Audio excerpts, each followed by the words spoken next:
So I greet you all in the matchless name of our Lord and Savior Jesus Christ, who died for us and rose again for us.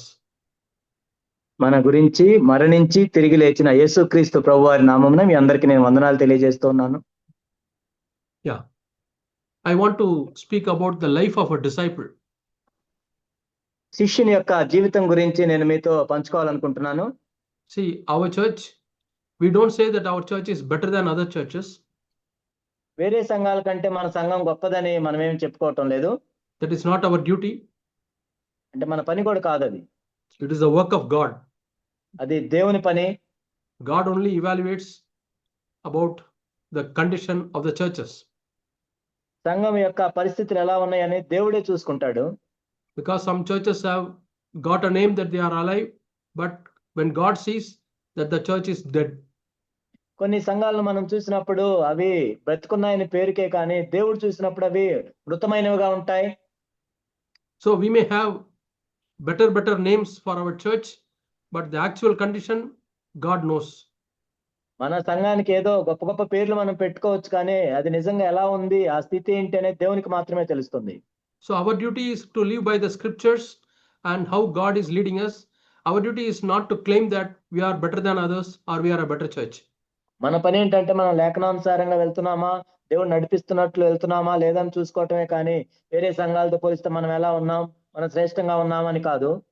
That doesn't mean that we don't want to get better. Definitely we want to get a better and better. అంటే మనం ఇంకా శ్రేష్ఠులుగా మారకూడదు అనేది కూడా కాదు, మనం శ్రేష్టంగా మారుతూ ఉండాలి. Yeah, because we read in 2 Corinthians chapter 3 and verse 8, from glory to glory. ఎందుకంటే 2 కొరింథీ 3:18లో మనం చూస్తాం, మహిమ నుండి అధిక మహిమను మనం పొందుతామని. From grace to grace. కృప నుండి అధిక కృపను మనం పొందాలని. From strength to strength. బలము నుండి అధిక బలాన్ని మనం పొందాలని. The life of a righteous man is like the sun, which is becoming brighter and brighter until the noonday. నీతిమంతుని యొక్క జీవితము మధ్యాహ్నం వేకువ వలె అది తేజరిల్లుతూ ఉంటుంది. The same way our church should have a witness that we are growing brighter and brighter like the sun up to the noonday. అదే విధంగా మన సంఘానికి కూడా అటువంటి సాక్ష్యం కలిగి ఉండాలి. మధ్యాహ్నం వెలుగు వలె అంతకంతకు అది తేజరిల్లుతూ ఉండాలి. It would be very sad if a church becomes like the sun from the noonday to the evening. కానీ ఒక సంఘం యొక్క సాక్ష్యం మధ్యాహ్నం నుంచి సాయంత్రం వరకు వెలుగు తగ్గిపోయే దానిలాగా ఉంటుంది, ఎంతో విచారకరం. Because the light gets dimmer and after the evening completely it becomes dark. ఆ విధంగా క్రమేపీ వెలుగు తగ్గుతూ సాయంత్రం అయ్యేసరికి చీకటి పడుతుంది. That is not God's will for us or for the church. అది మన కొరకైనా సంఘం కొరకైనా దేవుని చిత్తం కాదు. So we are called to be disciples. మనం శిష్యులుగా ఉండటానికి పిలువబడ్డాం. Instead of saying that we are better, but we can say we are different. మనం ఏదో శ్రేష్ఠులం అని చెప్పుకునే దానికి బదులు మనం వ్యత్యాసంగా ఉన్నామని మాత్రం చెప్పుకోవచ్చు. When other churches emphasize on the physical blessing and prosperity, we concentrate on spiritual blessing. వేరే సంఘాలన్నీ కూడా భౌతిక సంబంధమైన ఆశీర్వాదాలు ఆశీర్వదించబడటం గురించి చెప్తున్నప్పుడు మనం ఆత్మ సంబంధంగా ఆశీర్వదించబడటం గురించి చెప్తున్నాము. Other churches give much importance to the gifts, but we want to give importance to the life. వేరే సంఘాలు ఆత్మ వరాల గురించి వాళ్ళు చెప్తూ ఉన్నప్పుడు మనము ఆత్మీయ జీవితం గురించి చెప్తూ ఉన్నాం. Yeah. Recently one brother came to a church. కొంతకాలం క్రితం ఒక సహోదరుడు మన సంఘానికి వచ్చి, he was coming earlier. ఆయన అంతకు ముందు కూడా వచ్చాడు. But due to some reasons he left the church and after 10 years he started coming. కొన్ని కారణాలను బట్టి అతను సంఘాన్ని విడిచిపెట్టిపోయి 10 సంవత్సరాల తర్వాత మరలా మన సంఘానికి వస్తున్నాడు. He was a gifted brother. అతను ఎంతో తలాంతులు కలిగిన వ్యక్తి. He can share the word of God. దేవుని యొక్క వాక్యాన్ని పంచుకోగలడు. So immediately as he came to the church, he started preaching. ఆయన సంఘానికి వచ్చిన వెంటనే బోధించడం మొదలుపెట్టాడు. But our brothers told him, brother, for 6 months you keep quiet, you observe, you have come after 10 years. So we also have to observe your life. Don't preach and sit quietly. మన సహోదరులు చెప్పింది ఏంటంటే 10 సంవత్సరాల తర్వాత మీరు వచ్చారు, ఒక 6 నెలలు మీరు ఏమి బోధించొద్దు, మీరు కూర్చోండి, మేము మిమ్మల్ని చూస్తామని చెప్పారు మన సహోదరులు. That's all. He stopped attending weekday meetings. అంతే, ఇంకా మనకి మధ్య వారంలో జరిగే మీటింగ్స్ కి రావటం మానేశాడు. I don't know whether he's coming for Sunday service also. Sunday కూడా వస్తున్నాడు, ఆదివారం వస్తున్నాడు లేదో కూడా నాకు తెలియదు. Because of the simple fact that he keeps the gift at the top and life at the bottom.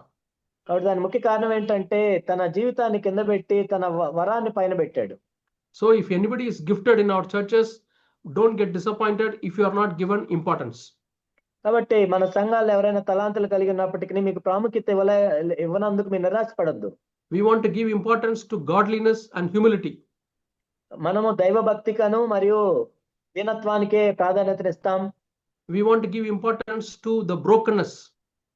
విరిగి నలిగిన హృదయానికే మనం ప్రాధాన్యతనిస్తాం. In Psalm 37 we read that God is very near to the broken hearted. కీర్తన 37లో మనం చూస్తాం విరిగి నలిగిన మనసుకి ఆయన ఎంతో ఆసన్నుడని. If God is very near to such person, we also want to be very near to such person. దేవుడు అలాంటి వారికి దగ్గరగా ఉంటాడు కాబట్టి మనం కూడా దగ్గరగా ఉంటాం. God is not very near to the gifted person. దేవుడు తలాంతులు కలిగిన వాళ్ళకి ఏం దగ్గరగా ఉండడు. I'll tell one example. ఒక ఉదాహరణ మీకు చెప్తాను. Devil is the one who has got lot of gifts. అనేక తలాంతులు కలిగి ఉన్నాయి అపవాదికి. He brought fire from heaven. ఆకాశం నుండి అగ్నిని కురిపించాడు. Yeah, in Job's life you can read. యోబు జీవితంలో మీరు చూడొచ్చు. Like Elijah brought fire from heaven, devil also brought fire from heaven. ఎలి ఆకాశం నుండి అగ్నిని కురిపించాడు, అపవాది కూడా ఆకాశం నుండి అగ్నిని కురిపించాడు. Jesus himself has mentioned that in the last days there will be false miracles. యేసుక్రీస్తు ప్రభువారే చెప్పారు చివరి దినాల్లో అంచె దినాల్లో ఎంతో తప్పుడు మహత్కార్యాలు కనపడతాయని. What type of miracles? ఎలాంటి అద్భుతాలు అవి? Even the chosen one will be deceived. Such will be the miracles the devil will doing. సూచనలు మహత్కార్యములు అవి జరుగుతాయి, ఎందుకంటే ఏర్పరచబడిన వారిని సైతం మోసం చేయటానికి. Yeah, there are a lot of heathen gods and heathen temples in our country. మన దేశంలో అనేక మంది అన్య దేవతలు, అనేక అన్య దేవాలయాలు ఉన్నాయి. Do you think people go without receiving any miracles? అంటే వాళ్ళ జీవితాలు ఏం అద్భుతాలు జరగకుండానే వాళ్ళందరూ వెళ్తున్నారని మీరు అనుకుంటున్నారా? They are able to see miracles, experience miracles. That's why they all go there. వాళ్ళ జీవితాల్లో కూడా ఎన్నో అద్భుతాలు జరిగాయి, అందుకే వాళ్ళు వెళ్తున్నారు. They give lot of money. వాళ్ళు ఎంతో డబ్బులు ఇస్తారు దానికి. They make lot of sacrifices. వాళ్ళు ఎన్నో త్యాగాలు చేస్తారు. It is not from God. కానీ అవి దేవుని దగ్గర నుంచి కలిగినవి కాదు. It is from the gifted person. అవి తలాంతులు కలిగిన వ్యక్తుల దగ్గర నుంచి కలిగినవి. The gifted angel who has fallen down. ఒక తలాంతులు కలిగిన దేవదూత క్రిందకు పడిపోయాడు. He has got musical talents. ఎంతో సంగీత వరం ఉంది. He has got wisdom జ్ఞానం ఉంది and power. శక్తి ఉంది. Also a lot of gifts he has got. తాను ఎన్నో తలాంతులు కలిగి ఉన్నాడు. But along with that gift he has got pride. కానీ ఆ తలాంతులతో పాటు గర్వాన్ని కలిగి ఉన్నాడు. So God is not very near to the devil. కాబట్టి దేవుడు అపవాదికి దగ్గరగా లేడు. God is far away. ఎంతో దూరంగా ఉన్నాడు. Bible says God is far away from those who are proud. గర్విష్ఠులకు దేవుడు ఎంతో దూరంగా ఉండేవాడని బైబిల్ చెప్తుంది. But God is very near to the broken hearted. కానీ విరిగి నలిగిన హృదయానికి ఎంతో దగ్గరగా ఉండేవాడు దేవుడు. Who are the broken hearted? ఎవరు విరిగి నలిగిన హృదయం కలిగిన వారు? Who don't trust themselves. ఎవరైతే తమను తాము నమ్ముకోరో. Yeah, who want to hide themselves. ఎవరైతే వాళ్ళు దాక్కుంటారో వాళ్ళకి. Who don't want to promote themselves. వాళ్ళని వాళ్ళు ఎవరైతే promote చేసుకోరో. So they are the disciples. వాళ్ళే శిష్యులు. So when we want to build up a church with full of disciples, ఒక సంఘములో మనం సంపూర్ణంగా శిష్యులుగా తయారు చేయాలంటే those who don't want to be disciples, they will get offended and they will leave the church. ఎవరైతే శిష్యులుగా ఉండగోరరో వాళ్ళు అభ్యంతరపడి వెళ్ళిపోతారు.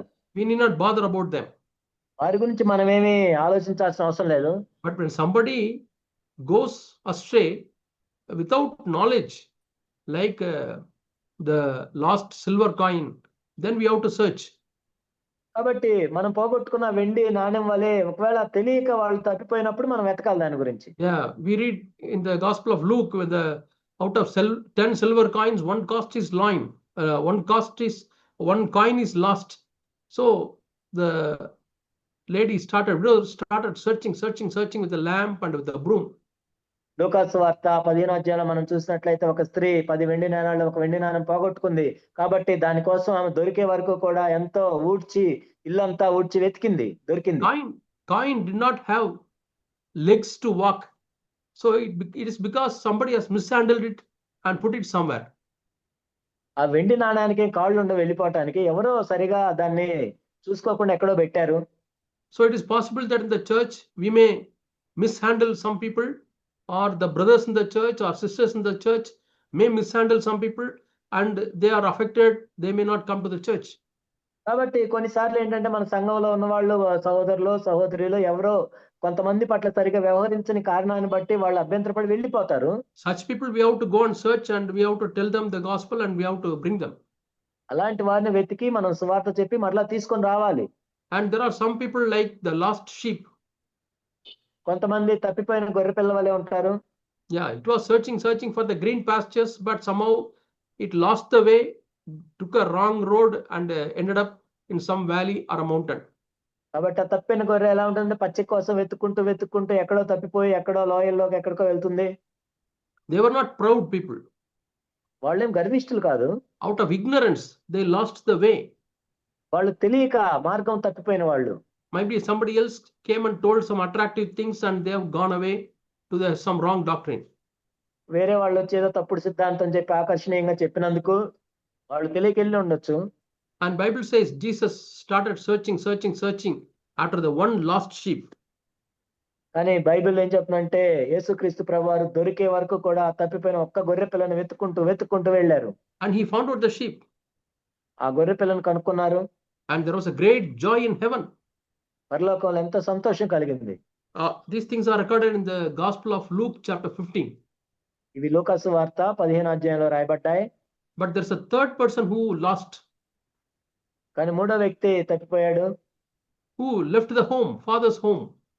తండ్రి ఇంటిని విడిచిపెట్టి వెళ్ళిపోయాడు. But he left the home out of rebellion. తను తిరుగుబాటు చేసి వెళ్ళాడు. Out of pride. గర్వించి వెళ్ళాడు. God, the father, does not go in search after that son. తండ్రి ఆ కుమారుడిని వెతుక్కుంటూ వెళ్ళలేదు. If you bring in such people, they will create chaos and confusion in the church. అలాంటి వాళ్ళని మనం తీసుకొని వస్తే సంఘంలో వాళ్ళు విధ్వంసాన్ని చేస్తారు.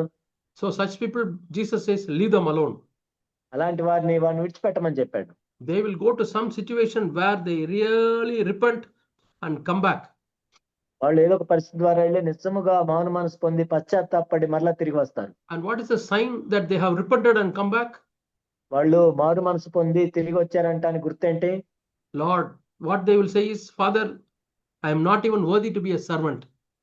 నేను సేవకునిగా ఉంటాను, నీ ఇంట్లో దాసునిగా ఉంటానికి కూడా యోగ్యుని కాదు. They will not come out. I am a son. I have hair in this home. They will not come in that spirit. నేను కుమారుణ్ణి, నాకు ఇంకా భాగం ఉందని రారు. They will come with the servant spirit. వాళ్ళు దాసుని స్వరూపం వస్తారు. Father, I have committed sin against you. I have committed sin against heaven, and I don't want to be. I am not worthy to be called as your son. తండ్రి, నీకు నువ్వు పరలోకానికి విరోధంగా నేను పాపం చేశాను, నీ కుమారునిగా అనిపించడానికి కూడా నాకు యోగ్యత లేదు. I am happy if I sit in the last row in the church. సంఘంలో నేను చివరి వరుసలో కూర్చుంటానికి ఎంతో సంతోషపడతాను. Where are such people? అలాంటి వారు ఎక్కడ ఉన్నారు? God will bless such people. అలాంటి వారిని దేవుడు ఆశీర్వదిస్తాడు. God will give them a ring, he will give them a robe, and he will give them best food. దేవుడు శ్రేష్టమైన ఆహారాన్ని ఇస్తాడు, ప్రశస్తమైన వస్త్రాన్ని ఇస్తాడు, ఉంగరాన్ని ధరిస్తాడు. When people come with such repentance, there will be great joy. అలాంటి పశ్చాత్తాపడి మారు మనసు పొందినట్లయితే ఎంతో సంతోషం కలుగుతుంది. So we have to identify who are all like the lost coin, who are all like the lost sheep, and who are all like the lost son. కాబట్టి తప్పిపోయిన గొర్రె పిల్ల వాళ్ళు ఎవరున్నారు, పడిపోయిన వెండి నాణెం వాళ్ళు ఎవరున్నారు, తప్పిపోయిన కుమారుని వాళ్ళు ఎవరున్నారు? So the life of a disciple, I would like to share 3 areas. శిష్యుని యొక్క జీవితం గురించి 3 విషయాలు మీతో నేను పంచుకుంటాను. Number 1, inner life of a disciple. మొట్టమొదటిది ఏంటంటే శిష్యుని యొక్క అంతరంగ జీవితం. Number 2, రెండోది his external life, relationship with others. ఇతరులతో తనకున్న సంబంధం ఏంటి? And number 3, మూడోది what are the safeguards, barriers, fences he has got, protection. తాను కలిగిన భద్రతలు, కంచెలు ఏంటి? Yeah. So these 3 areas today I would like to share. ఈరోజు ఈ 3 విషయాల గురించి నేను మాట్లాడతాను. The first area, the inner life. మొట్టమొదటి ఏంటంటే అంతరంగ జీవితం. Our inner life is transformed because of the Holy Spirit. పరిశుద్ధాత్మని ద్వారా మన అంతరంగ జీవితం మార్చబడింది. So everyone who wants to live as a disciple should seek for the Holy Spirit.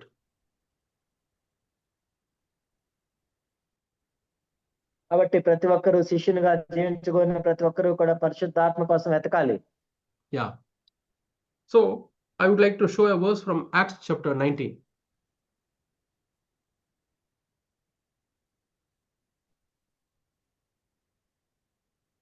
Brother, is there any problem from my side or?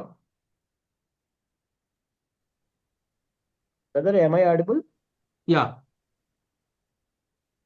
Any problem from your side or my side? I could hear you, brother. Yeah. I don't know whether my network is slow or your network problem. Then I can switch over to hotspot. Your network is good, brother. Okay. Yeah. Okay, Acts chapter 19. అపోస్తల కార్యములు 19వ అధ్యాయం. Yeah. So Paul is going to Corinth. పౌలు కొరింథీకి వెళ్ళాడు. No, he came to Ephesus. ఎఫ్సీకి వెళ్ళాడు. Yeah. And when he came to Ephesus, he saw some disciples. అక్కడ ఎఫ్ఎస్సికి వెళ్ళినప్పుడు కొంతమంది శిష్యులను చూశారు. And what's the first question he is asking? మొట్టమొదటి ప్రశ్న ఏం అడిగాడు? Yeah. When you became believers, did you receive the Holy Spirit? మీరు పరిశుద్ధాత్మను పొందారా? That's the first question. మొట్టమొదటి ప్రశ్న అది. Yeah. What was the reply? ఏంటి వాళ్ళు చెప్పింది? We have never heard that there is something called someone called Holy Spirit. పరిశుద్ధాత్మ అనే దాని ఆయన గురించి మేము ఎప్పుడు వినలేదే అన్నారు. Then he wants to find out about the baptism they have taken. ఆ తర్వాత వాళ్ళు తీసుకున్న బాప్తిజం గురించి అడిగారు. Yeah, they all took the baptism given by John, and they have not taken the baptism unto repentance, which Jesus Christ preached. కాబట్టి వాళ్ళు యోహాను బాప్తిజం పొందారు, కానీ యేసుక్రీస్తు ప్రభువారు ఇచ్చిన బాప్తిజాన్ని వాళ్ళు పొందలేదు, మారు మనసుకు తగిన బాప్తిజం గురించి. And they obeyed immediately, and they all took baptism. వాళ్ళు వెంటనే వాళ్ళు విధేయత చూపించి బాప్తిజం తీసుకున్నారు. And Apostle Paul laid his hands and started praying for every one of them, one by one. అపోస్తలుడైన పౌలు వారి మీద చేతులుంచి ఒక్కొక్కరి గురించి ప్రార్థన చేస్తూ వచ్చారు. And the Holy Spirit came upon them. పరిశుద్ధాత్ముడు వారి మీదకి వచ్చాడు. They were all speaking in unknown tongues, and some of them prophesied. వాళ్ళందరూ అన్ని భాషలతో మాట్లాడటం ప్రారంభించి వాళ్ళు ప్రవచించడం మొదలు పెట్టారు. Do you know how many people were there? ఎంతమంది ఉన్నారు మీకు తెలుసా? అక్కడ 7th verse, there were 12 people. అక్కడ 7వ వచనం మనం చూసినట్లయితే 12 మంది పురుషులు. Yeah. And then 8th verse we read. 8వ వచనం మనం చూస్తాం. Paul was having some interaction with them. వారితో మాట్లాడుతూ ఉన్నారు. He stayed there for 3 months. 3 నెలలు అక్కడ ఉన్నారు. He preached. బోధించారు. And he discussed. ఆయన వారితో తర్కిస్తూ ఉన్నారు. And he encouraged. ఆయన వారిని ధైర్యపరుస్తూ ఉన్నారు. These are the 3 things he did. ఇక్కడ 3 విషయాలు చేశారు ఆయన. What are the 3 things he did when he met the believers? ఇక్కడ విశ్వాసుల్ని కలిసినప్పుడు ఆయన చేసిన పని ఏంటి? 3 విషయాలు. I'll repeat the reference. Acts chapter 19. అపోస్తల కార్యములు 19 and verse 8. 8వ వచనం. Acts chapter 19 and verse 8. అపోస్తల కార్యములు 19, 8. What do we read here? ఇక్కడ ఏం చదువుతున్నాం మనం? Acts chapter 19 and verse 8. అపోస్తల కార్యములు 19, 8. And he was speaking about the kingdom, reasoning, discussing, and he was preaching boldly.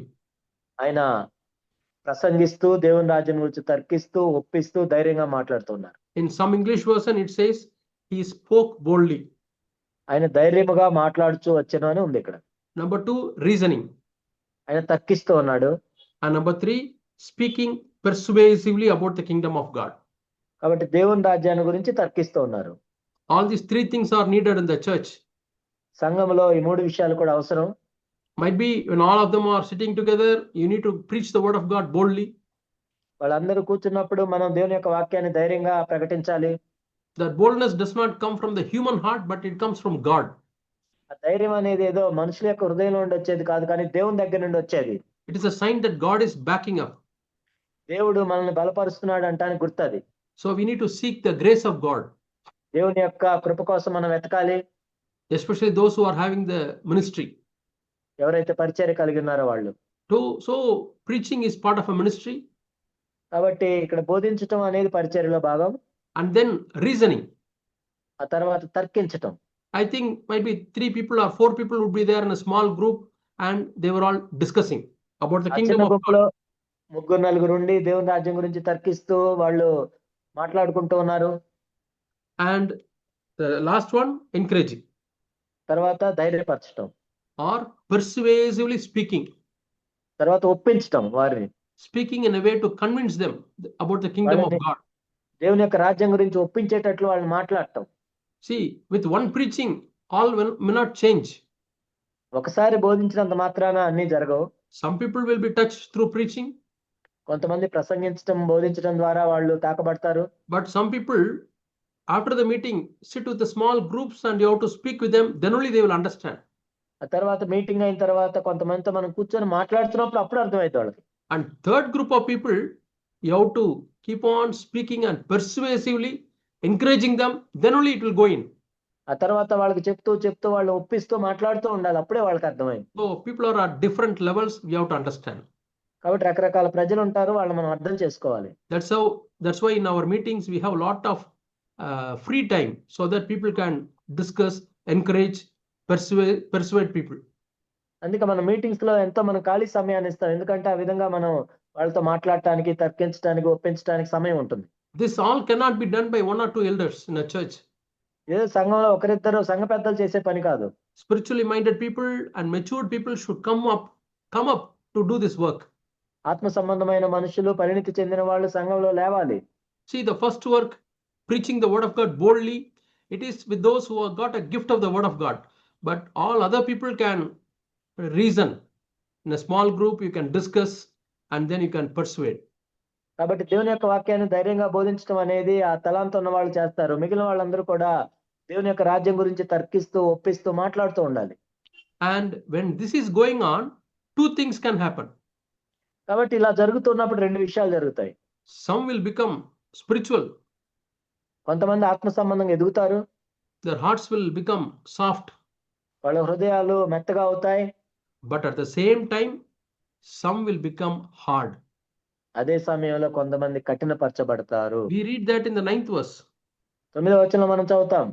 But when some became hardened and refused to believe, but spoke evil of the way before the crowds, he left them and separated the disciples and spoke daily in the school of Tyrannus. అయితే కొందరు కఠినపరచబడిన వారే ఒప్పుకొనక జనసమూహం ఎదుట ఈ మార్గమును దూషించినందున అతడు వారిని విడిచి శిష్యులను ప్రత్యేకపరచుకొని ప్రతిదినము తురన్ను అను ఒకని పాఠశాలలో తర్కించుచూ వచ్చెను. So there may be a small group of people who refuse to believe. They keep on arguing. కొంతమంది అసలు చెప్పేది వినకుండా వాళ్ళు వాదనలు పెట్టుకునే వాళ్ళు ఉంటారు. కొంతమంది Don't continue to argue with them. వాళ్ళతో ఎప్పుడు తర్కిస్తూ వాదిస్తూ ఉండొద్దు. Leave that group and go to some other group where 5 or 6 people are sitting. కాబట్టి వారిని విడిచి 5-6 ఎక్కడైతే కూర్చొని వింటున్నారో వాళ్ళ దగ్గరికి వెళ్ళాలి. So like that, Paul had the wisdom of God. ఆ విధంగా పౌలు దేవుని యొక్క జ్ఞానాన్ని కలిగి ఉన్నాడు. Yeah. In another version, in Tamil Bible, it says the believers became hard in heart and they became unbelievers. ఇక్కడ తమిళ వర్షన్లో ఒక చోట ఏముందంటే కొందరు కఠినపరచబడిన వారే వాళ్ళు అవిశ్వాసులు అయ్యారని ఉంటుంది. Yeah, they went to the unbelievers and they were insulting the church and Christianity. కాబట్టి వాళ్ళు అవిశ్వాసులుగా అయ్యి దేవుడిని, క్రైస్తవుల్ని వాళ్ళు ఎగతాళి చేస్తూ ఉన్నారు. So Paul stayed there for many years, at least 2 years. పౌలు అక్కడ 2 సంవత్సరాలు ఉన్నాడు. And 18th verse we read. 18వ వచనం మనం చదువుతాం. What do we read here? And many who believed came and confessed and made known their evil deeds. విశ్వసించిన వారు అనేకులు వచ్చి తాము చేసిన వాటిని తెలియజేసి ఒప్పుకొనిరి. So that is the effect of the word of God. దేవుని యొక్క వాక్యం కొన్న శక్తి అది. 3 types of ministries. ఇక్కడ 3 రకాల పరిచర్యలు. Preaching the word of God. దేవుని యొక్క వాక్యాన్ని ప్రకటించడం. And then discussing. తర్కించడం. In small groups. చిన్న గుంపుల్లో. And encouraging or persuading. కాబట్టి వారిని ఒప్పించేటట్లు ప్రోత్సహించడం. Yeah, we need people to do all these things in the church. కాబట్టి సంఘంలో ఇవన్నీ చేసేవాళ్ళు మనకు కావాలి. Then only disciples will be formed. అప్పుడు మాత్రమే శిష్యులుగా ఎదుగుతారు. Otherwise, believers will remain as believers, carnal believers, they will not grow in the church. ఎట్లా విశ్వాసులు లాగే ఉండి శరీరానుసారమైన విశ్వాసులు లాగా ఉండి సంఘంలో ఎదగరు. So for this, doing this work, we need to be filled with the Holy Spirit. కాబట్టి ఈ పనంతా మనం చేయాలి అంటే పరిశుద్ధాత్మతో నింపబడాలి. And this leads to the next step. ఇది తర్వాత దశకు మనల్ని తీసుకొని వెళ్తుంది. In Romans 5:5, we read that by the baptism of the Holy Spirit, the love of God has been shed abroad in our hearts. రోమా 5:5 ఏముంటుందంటే పరిశుద్ధాత్మలో బాప్తిసం పొందటం ద్వారా దేవుని యొక్క ప్రేమ మన హృదయాల్లో కుమ్మరించబడుతుంది. Somebody says, I am filled with the Holy Spirit, and if he does not have the love of God, it is a counterfeit. నేను పరిశుద్ధాత్మ నింపబడ్డానని చెప్పి దేవుని ప్రేమ తన హృదయంలో లేనట్లయితే అది నకిలీ అనుభవం. So the first sign that you are filled with Holy Spirit is that you will manifest the love of God. పరిశుద్ధాత్మ మనం నింపబడ్డాము అంటానికి మొట్టమొదటి గుర్తు ఏంటంటే దేవుని యొక్క ప్రేమతో మనం నింపబడటం. And if you want to take up some responsibility in the church, సంఘంలో మీరు ఏదైనా బాధ్యత తీసుకోవాలనుకుంటే, might be some of you are taking up responsibility for the small children. చిన్న పిల్లల గురించిన బాధ్యత మీరు తీసుకోవచ్చు. కొంతమంది ఇందులో Small children are called as lamb of God. చిన్న పిల్లల్ని గొర్రె పిల్లలుగా పిలువబడ్డారు. And you may be in charge of the Sunday school. మీరు సండే స్కూల్ కి ఇన్ఛార్జ్ గా ఉంటున్నారేమో. It may not look as if it's a big ministry, అదే పెద్ద పరిచర్య లాగా అది చూసే వాళ్ళు కనపడకపోవచ్చు. but there is an important ministry to prepare the church for the future. కానీ అది ఎంతో ప్రాముఖ్యమైన పరిచర్య. ఎందుకంటే సంఘాన్ని మనం భవిష్యత్తు కోసం మనం తయారు చేస్తున్నాం. In our churches, we have to always have an eye on the young people, మన సంఘాల్లో యవనస్తుల మీద మనం కన్నేసి ఉంచాలి. because they will become the future leaders. ఎందుకంటే వాళ్ళే రాబోయే తరంలో నాయకులు అవుతారు. And we have to care for the children. మనం చిన్నపిల్లలను పట్టించుకోవాలి. Jesus always had an eye on the children. కాబట్టి యేసుక్రీస్తు ప్రభువారు కూడా చిన్నపిల్లలను చూస్తూ ఉండేవారు. And he rebuked the Pharisees and the disciples who tried to prevent children from coming to Jesus. యేసు ప్రభు దగ్గరికి రాకుండా పిల్లల్ని ఆటంకపరిచిన పరిసయ్యుల్ని శిష్యులను కూడా ఆయన గద్దించారు. Yeah, we don't say children are a disturbance, so don't come to the church. We don't say like that. కాబట్టి పిల్లలు disturb చేస్తున్నారు, goal చేస్తున్నారు, మీరు సంఘానికి రావద్దని చెప్పకూడదు మనం. So as I told you, children are like lambs. పిల్లలు చిన్న గొర్రె పిల్ల వంటి వారు. And we read in John Gospel, last chapter, యోహాను సువార్త 21st chapter, 21వ అధ్యాయం. Peter and Jesus, they are having an encounter. పేతురు యేసుక్రీస్తు ప్రభువారు కలుసుకున్నారు. No, Peter, for a short time, he got backslided. పేతురు కొంత సమయం ఆయన వెనక్కి దిగజారిపోయిన వ్యక్తిగా ఉన్నాడు. So as soon as he started coming back after repentance, ఆయన మారు మనసు పొంది పశ్చాత్తాపడి మరలా తిరిగి వచ్చినప్పుడు, yeah, see, when he was in the boat catching the fish, ఆయన పడవలో ఉండి చేపలు పట్టుకుంటున్నప్పుడు, originally Jesus called him to be the fishers of men. మామూలుగా అయితే యేసుక్రీస్తు ప్రభువారు మిమ్మల్ని మనుషులు పట్టు జాలరుగా చేస్తా అన్నాడు. But fisher of men has backslidden and started fishing fishes. కాబట్టి మనుషులను పట్టు జాలరుగా ఉండాల్సిన జాలరి మళ్ళా వెళ్ళి చేపలే పట్టుకుంటున్నాడు. And he started calling other disciples also, come, let us all go for fishing. వేరే శిష్యులు మన అందరం కూడా చేపలే పట్టుకుందాం అనుకుంటున్నారు. There's a danger of backsliding. అది వెనక్కి జారిపోవటం ఉండే ప్రమాదం. If one brother backslides, ఒక సహోదరుడు వెనక్కి దిగజారిపోతే you will gather some people around you. తన చుట్టూ కొంతమందిని పోగు చేసుకుంటాడు. So we have to be very careful. మనం ఎంతో జాగ్రత్తగా ఉండాలి. Might be your family is affected. బహుశా నీ కుటుంబం కూడా దాని వల్ల ప్రభావం అవుతుంది. When the father backslides, his whole family is affected. ఒక తండ్రి వెనక్కి దిగజారిపోయాడంటే తన కుటుంబం అంతా దిగజారిపోతుంది. And many brothers who respected this brother also will be affected. కాబట్టి ఆ సహోదరుని చూసి గౌరవించే వాళ్ళు కూడా ప్రభావితం చేయబడతారు. But in the boat, John saw the resurrected Jesus on the beach.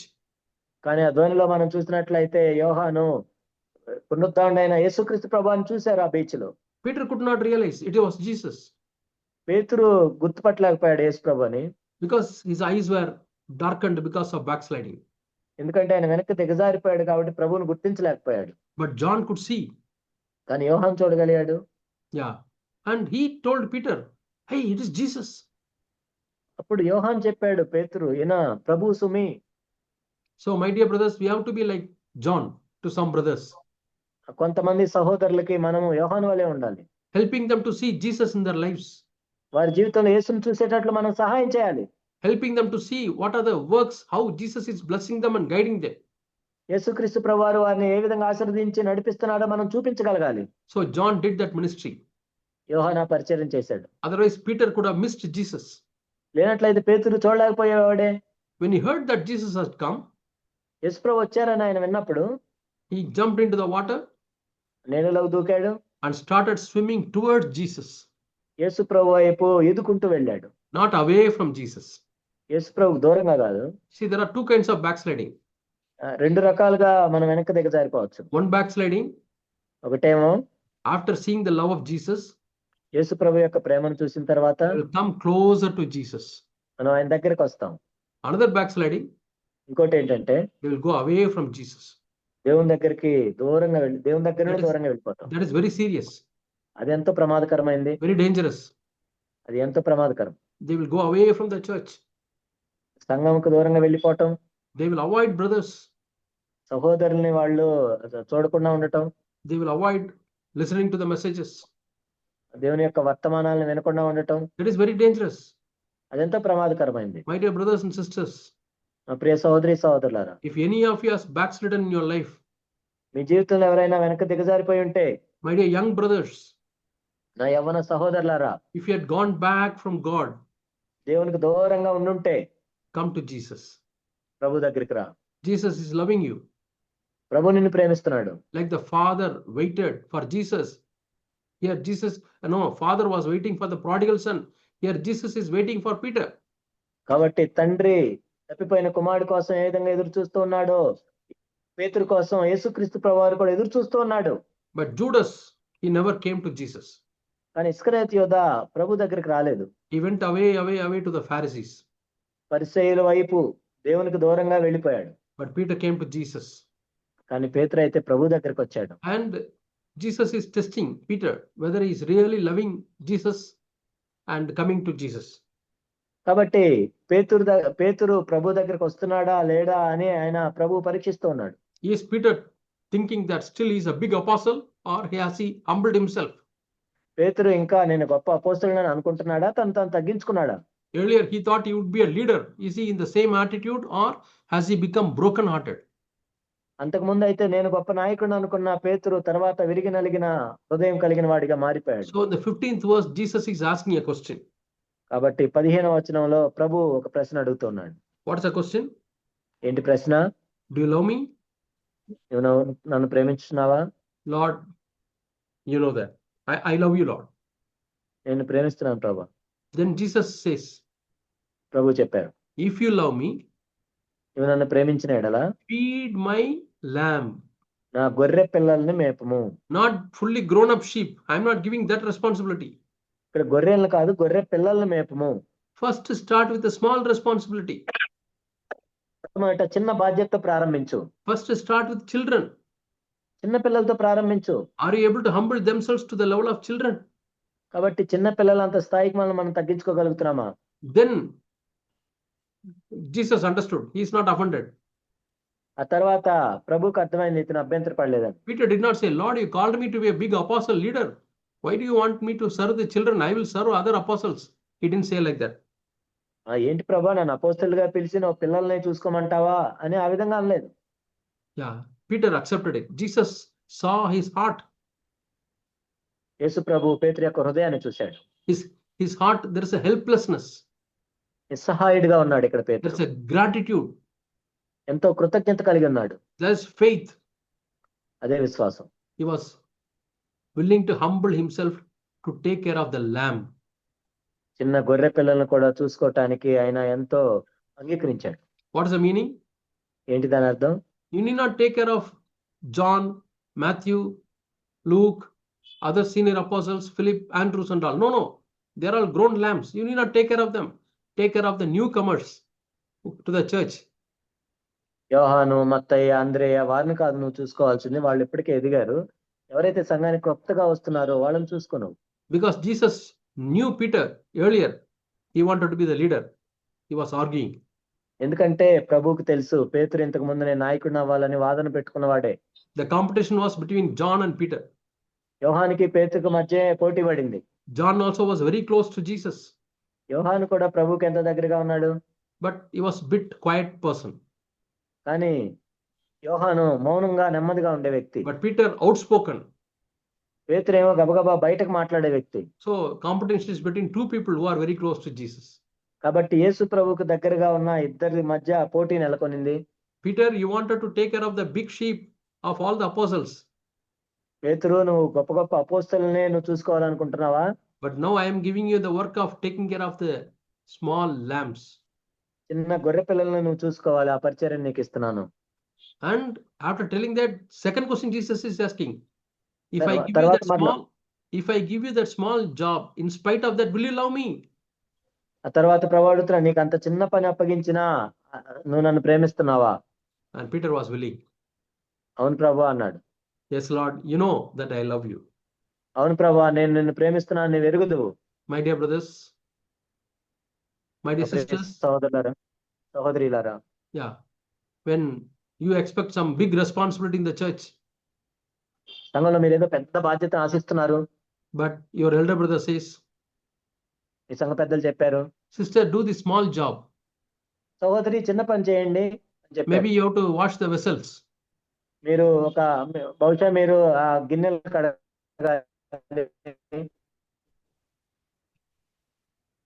Can you repeat, brother? మీరు గిన్నెలు కడగాలి. Might be you are a brother and the elder is saying, you do this small job. లేకపోతే ఒక సహోదరునితో సంఘ పెద్దలు చెప్తున్నారు, మీరు ఈ చిన్న పని చేయాలి. Do you still love the elder? అయినా కానీ మీరు ఆ సంఘ పెద్దను ప్రేమిస్తున్నారా? Do you still love Jesus? మీరు ఇంకా యేసు ప్రభువుని ప్రేమిస్తారా? Do you still love the church? ఇంకా సంఘాన్ని ప్రేమిస్తారా? Then Jesus comes to the second answer, 16th verse. అప్పుడు 16వ వచనంలో ప్రభు చెప్తున్నారు, Yeah, now you are fit. You take care of the grown up sheep also. ఇప్పుడు నా గొర్రెలను కాయము, పెరిగిన గొర్రెలను కూడా కాయము. And the second time also, 17th verse is saying, take care of the sheep also. ఆ తర్వాత 17వ వచనంలో కూడా ఆయన చెప్తున్నాడు, గొర్రెలను కాయము అని. And then God had to correct him again. అప్పుడు మరలా చెప్తూ ఉన్నాడు దేవుడు, because there was a competition between him and John. He was comparing with John. తనకి యోహానికి మధ్య పోటీ ఉంది, యోహాన్తో పోల్చుకుంటున్నాడు. Yeah, see, such a backslidden condition, he has come back to Jesus. How can he compare with John?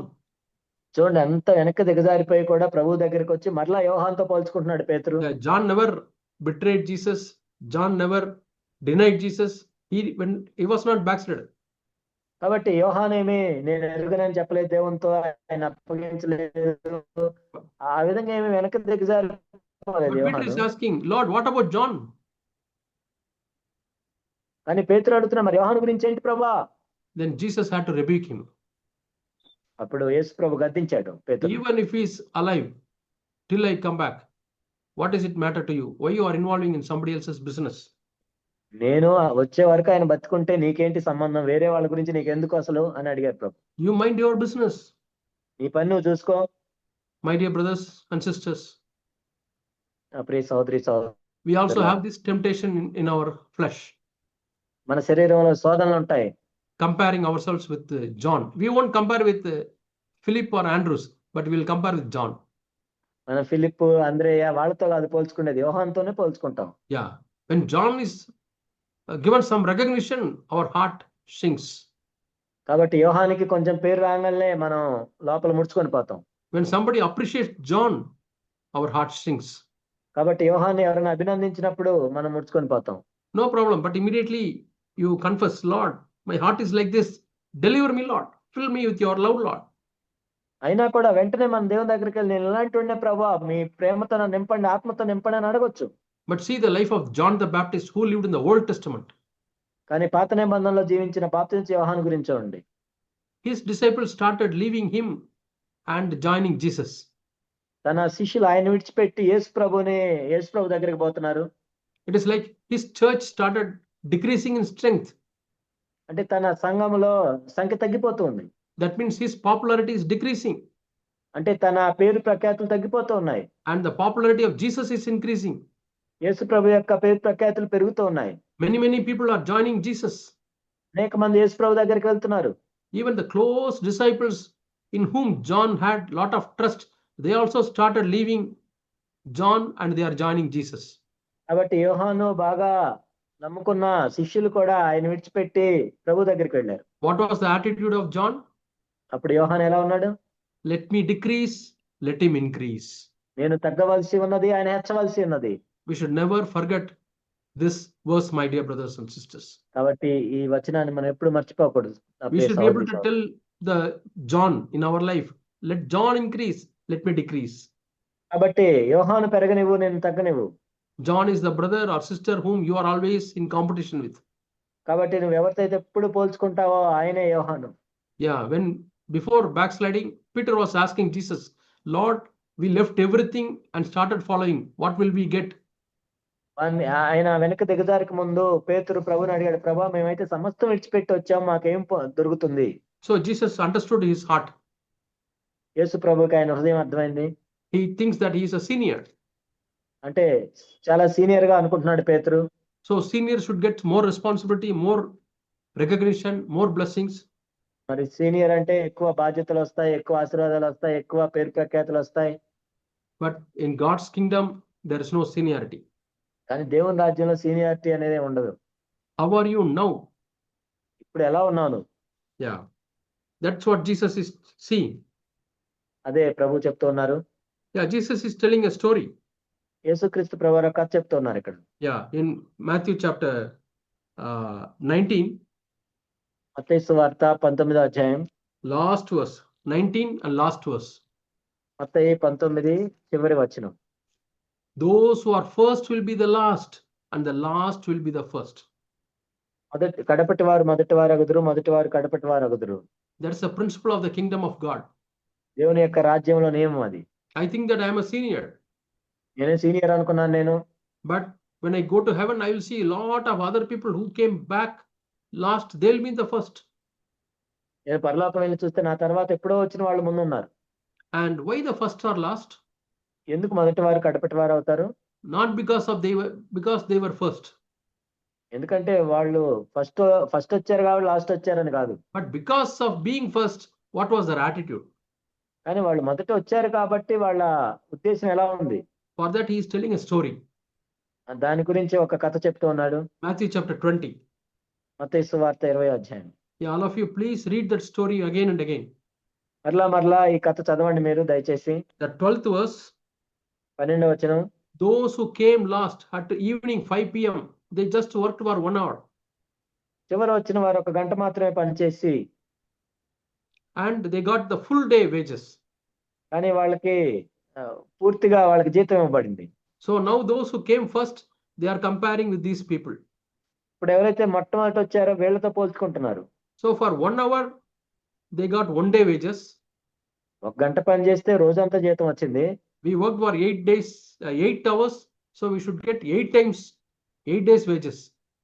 మాకేంటి 8 గంటలు పని చేస్తే మరి 8 రోజులు జీతం రావాలి కదా. That's a calculation. అలా లెక్కేసుకుంటున్నారు వాళ్ళు. But they also got 1 day wage only. వాళ్ళకి 1 రోజు జీతం వచ్చింది. What happened? ఏం జరిగింది? They started murmuring and complaining. వాళ్ళు సనగట మొదలు పెట్టారు. 12th verse. 12వ వచనం. Why murmuring? ఎందుకు వాళ్ళు సనగట మొదలు You పెట్టారు? have made us equal with these people who came last. చివరి వచ్చిన వీళ్ళతో మమ్మల్ని సమానం చేశావే నువ్వు. You have not maintained our seniority. మా సీనియారిటీని నువ్వు మెయింటైన్ చేయలేదు. My dear brothers and sisters, ప్రియ సహోదరి సహోదరులారా, are we like these senior people? మనం ఇలాంటి సీనియర్స్ లాగా ఉన్నామా? Yeah, this brother came only 1 year back. ఈ సహోదరుడు సంవత్సరం క్రితమే కదా వచ్చింది. You are asking to share the word of God. దేవుని యొక్క వాక్యాన్ని పంచుకొని అడుగుతున్నారు. You are giving him some spiritual responsibility. ఆత్మ సంబంధమైన బాధ్యతలు ఇస్తున్నారు మీరు. But I am here for 5 years or 10 years. నేను 5 సంవత్సరాలు 10 సంవత్సరాల నుంచి ఉంటున్నాను ఇక్కడ. Why you are not given anything? ఎందుకు నాకేం ఇవ్వట్లేదు మీరు? You are not openly telling. మీరేం పైకి చెప్పట్లేదు ఇలా. But there is a dissatisfaction. కానీ ఒక నిరాశ ఉంది మీకు. There is a murmuring. ఒక సణుక్కోవటం అనేది ఉంది. See, that's why God told this story. అందుకే యేసుక్రీస్తు ప్రభువారు ఈ ఉపమానాన్ని చెప్పారు. Again he says in the 16th verse. 16వ వచనంలో చెప్తున్నారు మరలా. The first will be last and the last will be first. ఈ ప్రకారమే కడపటి వారు మొదటి వారు అగుదురు, మొదటి వారు కడపటి వారు అగుదురు. Even telling this, he did not mention the first. ఇది చెప్పేటప్పుడు కూడా మొదటి వారి గురించి చెప్పలేదు. See, the previous chapter he said first will be last. 19వ అధ్యాయం అయితే మొదటి వారు కడపటి వారు అగుదురు అని ఉంది. But here in the 16th verse, ఇక్కడ 16వ వచనంలో he said last will be first and first will be last. కడపటి వారు మొదటి వారు అగుదురు, మొదటి వారు కడపటి వారు అగుదురు. So who becomes first? The last. ఎవరు మొదటి వారు అవుతారు? So we have to cleanse ourselves. కాబట్టి మనల్ని మనం సరి చేసుకోవాలి, కడుక్కోవాలి. Lord, I don't want to consider I am a senior. ప్రభా నేనేదో సీనియర్ అని నేను అనుకోవటానికి వీల్లేదు. Even when you give small responsibility like taking care of the lamb or children, I want to love you, Lord. నాకు చిన్న బాధ్యత ఇచ్చినా పర్వాలేదు ప్రభా, చిన్న పిల్లల్ని చూసుకోమని ఇచ్చిన బాధ్యత అయినా పర్వాలేదు. My love is not dependent on what responsibility you are giving me. కాబట్టి మీరు నాకు ఏ బాధ్యత ఇస్తున్నారు అన్న దాని మీద నా ప్రేమ ఆధారపడలేదు. My love is because you first loved me. నీవు నన్ను మొదట ప్రేమించావు ప్రభా, చాలు. We read that in 1 John chapter 4 మొదటి యోహాను 4లో మనం చదువుతాం. and verse 19. మొదటి యోహాను 4:19. Why do we love Jesus? ఎందుకు యేసు ప్రభువుని మనం ప్రేమిస్తున్నాం? Because he first loved us. ఎందుకంటే ఆయన మొట్టమొదటిగా మనల్ని ప్రేమించాడు కాబట్టి. We did not seek God. మనం దేవుణ్ణి వెతకలేదు, He sought us. ఆయనే మనల్ని వెతికాడు. Yeah. So what is our response? మన బాధ్యత, ప్రతిస్పందన ఏమై ఉండాలి? Let us love God. మనం దేవుణ్ణి ప్రేమిద్దాం. And let us love the brothers and sisters whom God has given. కాబట్టి దేవుడు మనకిచ్చిన సహోదరి సహోదరులందరినీ ప్రేమిద్దాం. And we read in the 9th verse, chapter 4 and 1 John chapter 4 and verse 9. మొదటి యోహాను 4:9లో మనం చూస్తే He did not simply love us. ఆయన కేవలం మనం ప్రేమించడమే కాదు. 9th and 10th verses. 9-10. He loved us and took a big action, sent his only begotten son to die for our sins. ఆయన మనల్ని ప్రేమించటం అంటే తన అద్వితీయ కుమారుని లోకంలోనికి పంపి మన గురించి మరణించినట్లు చేశాడు ఆయన. Yeah, he sent Jesus Christ as a propitiation for us. కాబట్టి మన పాపములకు ప్రాయశ్చిత్తం కలగటానికి యేసుక్రీస్తు ప్రభువాన్ని ఆయన పంపించారు. So what should be our response? మరి మన ప్రతిస్పందన ఏమై ఉండాలి? 11th verse. 11వ వచనం. We are debtors to love our brothers. కాబట్టి మన సహోదరులను ప్రేమించడానికి మనం బద్ధులమై ఉన్నాం. Peter was a debtor to love John. కాబట్టి పేతురు యోహాన్ని ప్రేమించడానికి బద్ధుడై ఉన్నాడు. If Peter had loved John, he would not complain about John. పేతురు యోహాన్ని ప్రేమిస్తూ ఉన్నట్లయితే యోహాను మీద ఆయన ఫిర్యాదు చేసేవాడు కాదు. He would not compare himself. తనతో పోల్చుకునేవాడు కాదు. That is what the love which fills our heart is doing. కాబట్టి మన హృదయాల్లో కుమ్మరింపబడిన ప్రేమ అదే చేస్తుంది. Yeah, we read in the newspapers. మనం వార్తాపత్రికలో చదువుతూ ఉంటాం. Father is working as a clerk in the municipal office. Municipal office లో తండ్రి క్లర్క్ గా పనిచేస్తుంటాడు. And in the same, or father is working as a police. లేకపోతే తండ్రి పోలీస్ గా పనిచేస్తూ ఉంటాడు. But his son studies and his father is helping him to study. He writes UPSC exam and all. He becomes IPS officer above his father. కానీ తన తండ్రి కుమారుని చదివించి ఆయన యూపీఎస్సీ ఎగ్జామ్స్ రాసి తన తండ్రి కంటే పై ర్యాంక్ గా ఐపీఎస్ అధికారి అవుతాడు. So somebody comes to this person. ఎవరైనా వ్యక్తి దగ్గరికి వచ్చినప్పుడు, what are you doing? నువ్వేం చేస్తున్నావు అన్నప్పుడు, I am a ordinary sub inspector. నేనేదో మామూలు సబ్ ఇన్స్పెక్టర్ అని అంటాడు. What is your son? నీ కుమారుడు ఏం చేస్తా అంటే, He is my IPS officer. నా ఐపీఎస్ ఆఫీసర్ అంటాడు. Yeah, will he have jealousy against his son? తన కుమారుని మీద అసూయ కలిగి ఉంటాడా? No. లేదు. He is very proud. ఎంత గర్వంగా ఉంటాడు. I think any of the parent, they will become proud when their children do well in their studies. కాబట్టి ఏ తండ్రి అయినా కానీ వాళ్ళ పిల్లలు బాగా చదువుకొని వారికంటే బాగా ఎదిగినప్పుడు సంతోషిస్తారు. You are only a degree holder. నీకేమో మామూలు డిగ్రీ ఉంది. Your son becomes a PhD. మీ కుమారుడు పిహెచ్డి కూడా చదువుకున్నాడు. You will be happy. నువ్వు సంతోషంగా ఉంటావు. You will not have any jealousy. ఎటువంటి అసూయ కలిగి ఉండవు. Why? ఎందుకు? Because you love your son. ఎందుకంటే నీ కుమారుడు నువ్వు ప్రేమిస్తున్నావు కాబట్టి. Love will not allow you to become jealous. కాబట్టి ప్రేమ అనేది మత్సరపడేటట్లు చేయదు. So the same way when we love our brothers, అదే విధంగా మన సహోదరులను మనం ప్రేమించినప్పుడు when they grow up, వాళ్ళు మనకంటే ఎదిగినప్పుడు when God starts using them, దేవుడు వారిని వాడుకుంటున్నప్పుడు we will never have any complaint. మనకి ఎటువంటి ఫిర్యాదు ఉండదు. We'll have joy. మనకి ఎంత ఆనందం ఉంటుంది. That's what is good about Jonathan and David. అదే యోనాతాను దావీదు గురించి మనం చూస్తాం. Jonathan and David were very close friends. దావీదు యోనాతాను ఎంతో దగ్గర స్నేహితులు. After Saul, Jonathan is supposed to be the king. సౌలు తర్వాత యోనాతాను రాజు అవ్వాలి నిజానికి. But Jonathan identified the gift in David. కానీ దావీదులో ఉన్న తలాంతుని చూశాడు యోనాతాను. And he said, I will not go to the throne. You go to the throne. నేను ఆ సింహాసనానికి నేను నువ్వు వెళ్ళమన్నాడు. Where are brothers like Jonathan? యోనాతాను లాంటి సహోదరులు ఎక్కడున్నారు? But how was his father? కానీ తన తండ్రి ఎలా ఉన్నాడు? He was always trying to kill David because he may occupy his throne. సౌలు ఎప్పుడు కూడా దావీదుని ఎప్పుడు చంపుదామని చూస్తాడు, ఎందుకంటే తన సింహాసనం తీసుకుంటాడేమో. Because sisters were singing, Saul killed 1,000, David killed 10,000. ఎందుకంటే సహోదరులు పాడుతూ ఉన్నారు, సౌలు వేల కొలది దావీదు 10,000 కొలది చంపాడని. And David was his own son-in-law. నిజానికి దావీదు తన సొంత అల్లుడే. But instead of feeling happy, he started having jealousy. కానీ సంతోషంగా ఉండడానికి బదులు మత్సరపడ్డాడు. Jealousy has destroyed many churches. అసూయ అనేది అనేక సంఘాలను పాడు చేసింది. Jealousy has destroyed many sisters. అసూయ అనేది అనేక మంది సహోదరులను పాడు చేసింది. Fellowship is lacking because of jealousy. అసూయ వల్లే సహవాసం ఉండట్లేదు. They are not able to have fellowship. వారు సరి అయిన సహవాసం కలిగి ఉండట్లేదు. The sign is that you are comparing. దాని గుర్తు ఏంటంటే నువ్వు పోల్చి చూసుకుంటూ ఉన్నావు. May God protect us with a real love in our hearts. కాబట్టి దేవుడు మన నిజమైన ప్రేమను కాపాడును గాక. When God anoints you, he fills your heart with a real love. దేవుడు నిన్ను అభిషేకించినట్లయితే నీ హృదయములో నిజమైన ప్రేమను కుమ్మరిస్తాడు. Let us ask God, Lord, fill my heart with your love, Lord. ప్రభువా మీ ప్రేమతో మా హృదయాలను కుమ్మరించండి. I want to be filled with the Holy Spirit. పరిశుద్ధాత్మతో నింపబడాలి ప్రభువా. I want to live as a disciple, Lord. ప్రభువా ఒక శిష్యునిగా నేను జీవించాలనుకుంటున్నాను. And help me to bless the church. ప్రభువా మీ సంఘాన్ని ఆశీర్వదించడానికి సహాయం చేయండి. And we have to pray, Lord, make our church a better church, Lord, to have better disciples. ప్రభువా మేము శ్రేష్టమైన శిష్యులను కలిగి ఉండి శ్రేష్టమైన సంఘంగా మమ్మల్ని మార్చండి. Who are filled with the love of God and who are filled with the Holy Spirit. దేవుని యొక్క ప్రేమను హృదయంలో కుమ్మరించబడి మీ ఆత్మతో నింపబడలాగున. May God bless you all. దేవుడు మిమ్మల్ని అందరూ ఆశీర్వదించును గాక. Shall we pray? ప్రార్థన చేసుకుందాం. Our dear Heavenly Father, మా ప్రియ పరలోకపు తండ్రి, we want to really become your disciples, Lord.